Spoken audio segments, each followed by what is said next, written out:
Welcome to This Explainer. Let's jump right in.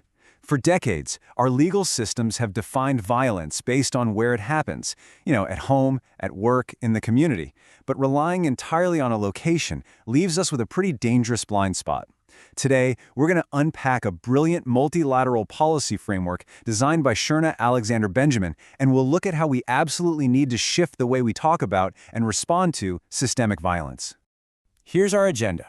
We're going to cover the limits of legal labels, 4 major shifts, naming the perpetrator, tracking behavioral patterns, engaging community ecosystems, and documenting policy gaps. And then we'll wrap up with reclaiming the narrative. All right, Section 1, the limits of legal labels and why the site is not the full story.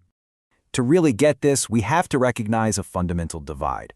Courts absolutely rely on jurisdictional anchors. They literally need a physical street address or a specific district to process a case.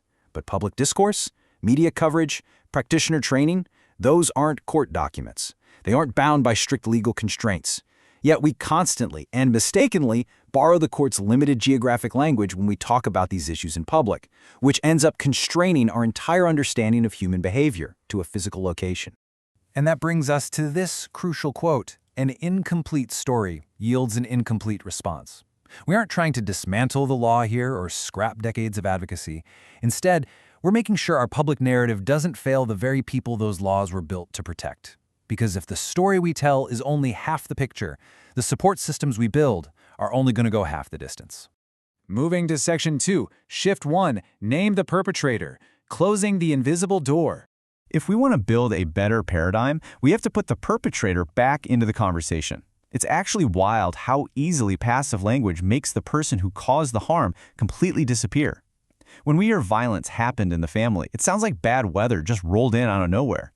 We need active framing instead. Framing that focuses exactly where it belongs, on the calculated choices and deliberate actions of the person causing the harm. So why is this language tweak such a big deal? Well, when we focus entirely on the location, we accidentally open an invisible door in our public discourse. Perpetrators just walk right through it, totally evading accountability while the entire system turns around and interrogates the victim.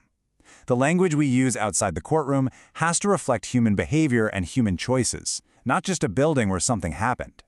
Section 3, Shift 2, Track Behavioral Patterns, Seeing the Continuous Experience. Our second shift is all about moving away from isolated incidents and recognizing violence as a continuous pattern. Imagine a single survivor navigating 4 distinct, totally siloed systems. She's dealing with partner abuse at home, harassment at her workplace, financial abuse at the bank, and threats on her phone. To the legal system, that looks like 4 entirely separate problems needing 4 separate incident reports. But to her, it is one continuous, overlapping, terrifying pattern caused by the exact same person. The amazing thing is, we can bridge this massive gap without passing sweeping new legislation. It starts right on the ground. Practitioners across all sectors, teachers, bank tellers, social workers, can change the norm just by asking 3 simple questions. Has this happened in other areas of your life? How often does it occur? And how does it manifest elsewhere? That cuts right past the isolated incident and unearths the actual behavioral pattern. Which brings us to Section 4, Shift 3, Engage Community Ecosystems, Denormalizing Violence Where We Learn to Live. Look, no perpetrator walks around with a warning label on their forehead. We are shaped by an ecosystem of community institutions, our families, schools, religious denominations, and social groups. These are the core sites of our socialization. They shape how we understand connection and relationships way before violence ever enters the picture. Think about what's actually happening inside those groups every day. They teach us what love looks like. They show us what authority feels like and how to use it. They set the baseline for what's acceptable. If these trusted places aren't equipped to name controlling behavior or financial abuse as actual violence, they inadvertently normalize the exact actions our legal systems have to aggressively fight against later on. Because of that deep influence, empowering these trusted community institutions to recognize relational patterns is literally the most cost-effective investment in prevention we have. Especially in marginalized communities, empowering local groups that people already know and trust is way more effective than relying on state systems they might naturally fear. Prevention starts where the community already gathers. Section 5, Shift 4, Document Policy Gaps, Improving Implementation Language. This final shift is at the multilateral level. Leaders and advocates operating under international frameworks like the UN, CEDAW, or ME-SecV have a super important job. They must meticulously document the gap between those rigid, site-based legal categories and what survivors actually live through every day. We have to formally document who falls through the cracks when survivors are forced to artificially chop their stories up by location just to report them. And we need to be clear, documenting these gaps absolutely does not weaken the legal definitions we currently have. Instead, it makes our implementation so much more human-centered, adaptable, and precise. It forces our sprawling bureaucratic systems to be honest about what the statistics are truly saying about human behavior. Section 6. Reclaiming the narrative. The work belongs to all of us. As we wrap up this explainer, we have to look at how we actually apply this.